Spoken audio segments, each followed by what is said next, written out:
10 years ago this August, Metroid Prime 3 Corruption came out, in America at least. And in case you haven't played it, it's one of the best games on the Wii, and definitely worth taking a look at. But that's not what we're here to discuss. Yeah, you read the title. Like most games, changes were made during development.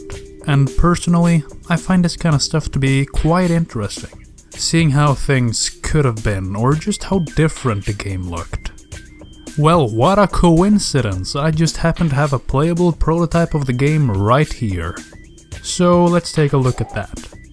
For the sake of keeping this video interesting, hopefully, and not overly long, I'm not going to point out every single minute difference, because that would be kinda boring. This thing is different, this thing is different, this thing is also different. You get the gist. Starting the game shows us a black screen with two options to choose from. E3 2006 or game type single player. The E3 option is the only one who does anything though. And this shows us where the prototype was intended to be shown. You know, E3 2006. However, when comparing it to the footage from that E3, you can tell it's not the exact same version. Also, you can see here that this build is either from February or March, probably March because Americans write dates weirdly, so I'm really not sure if this exact build even was supposed to be shown. It's probably a prototype of the prototype, if you will.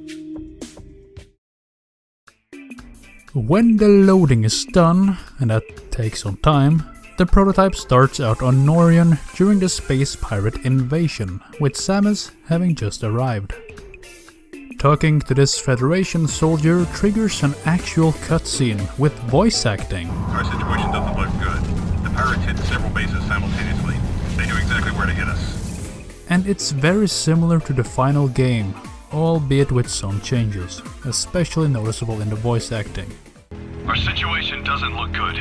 The pirate attack has knocked out our generators and disabled the planetary defense system. Our situation doesn't look good. The pirates hit several bases simultaneously. They knew exactly where to hit us. As for playing the game, good old Sammy comes equipped with the standard setup.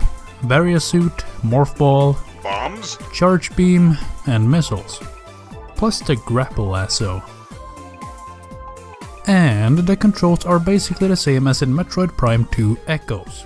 However, the C-stick is used for aiming and looking around like in most modern shooters, instead of selecting different beams.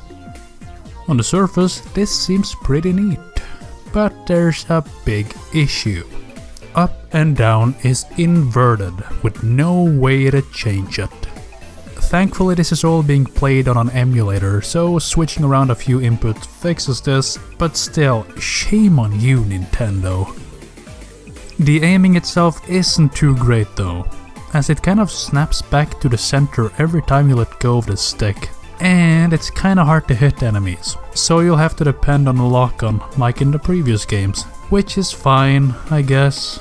Though the lock-on isn't too great here either. Sometimes it just does not want to lock on. And it stays locked onto where the enemies were before you kill them. But to be fair, this is a prototype, so you know. Also worth noting that hyper mode is nowhere to be seen, which is fine as you don't actually have it at this point in the full game either. Also, visors aren't really a thing in this prototype. I mean, the scan visor and the commander visor are there, but neither is functional. As for walking, well, it's walking. It works. Same with the morph ball. It works and seems to be the same as in Prime 2. Pressing the start button opens up a menu which, to be honest, has way too many options to tweak. I'm not entirely sure what everything here does, even though I spent some time fucking around with it. But I eventually found out that you can turn off all that annoying CPU and like game messages on the screen, which is good. And you can also use this to unlock more of your equipment, such as the screw attack or simply more energy and missiles. The Nova and Plasma beams are here as well, but as you can see they're both very unfinished.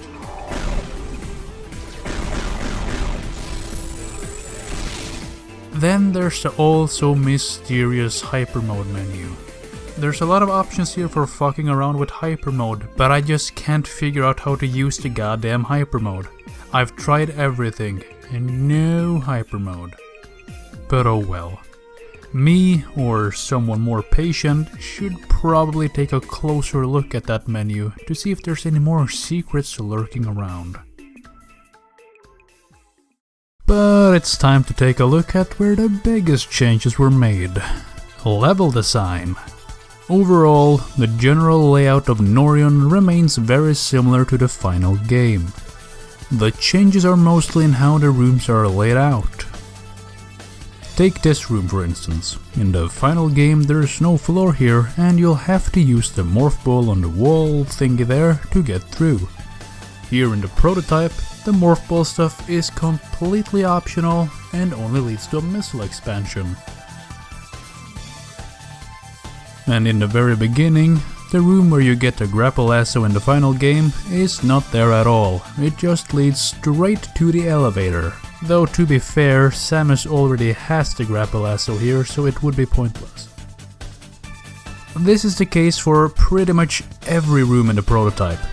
They're all similar to the final game, but they have slight differences. And I don't think I can go over all of them without boring you to death.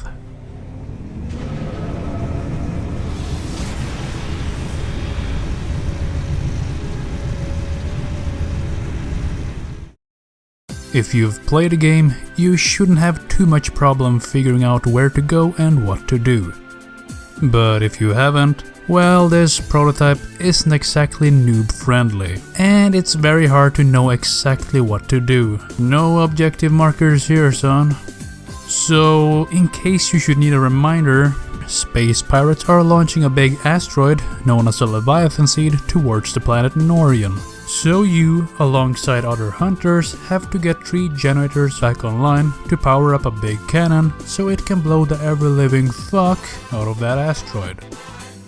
So the prototype has you traversing Norion while killing space pirates and doing puzzles to reach the generators. And yes, there are some cutscenes. This one in particular is quite interesting, as it's almost identical to the one in the final game. Take a look.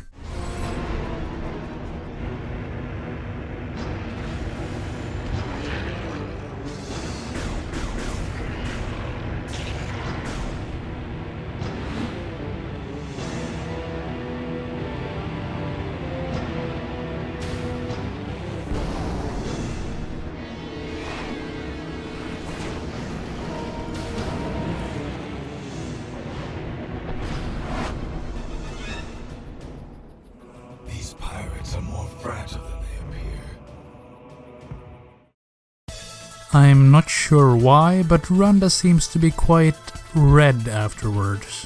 And I don't think we ever see him like that in the final game. It's just weird. Gore also makes an appearance in this prototype, though both him and Rhonda seem to have very little to say. And Gandrera? Nowhere to be seen, which is fine, she was kind of an asshole anyways. And of course, everybody's favorite flying fuck makes an appearance too. It's Ridley, boys and girls. But sadly, his boss fight is not in the prototype, even though the cutscene leading up to it is. How you tease me. But yeah, once you get all the generators back online, nothing happens.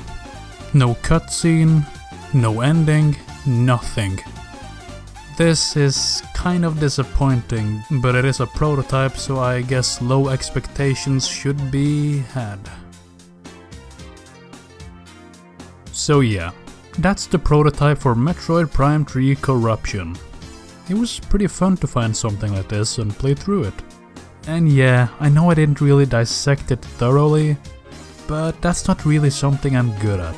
And someone else will probably do that someday. But it's worth mentioning that getting this game to run was a bit of a pain in the ass. You see, you need a special build of Dolphin in order to run it. Version 4.0-8044-30 to be specific. as the game is kind of a Wii GameCube hybrid. And with that, the video is done. Subscribe if you want, and I'll see you next time.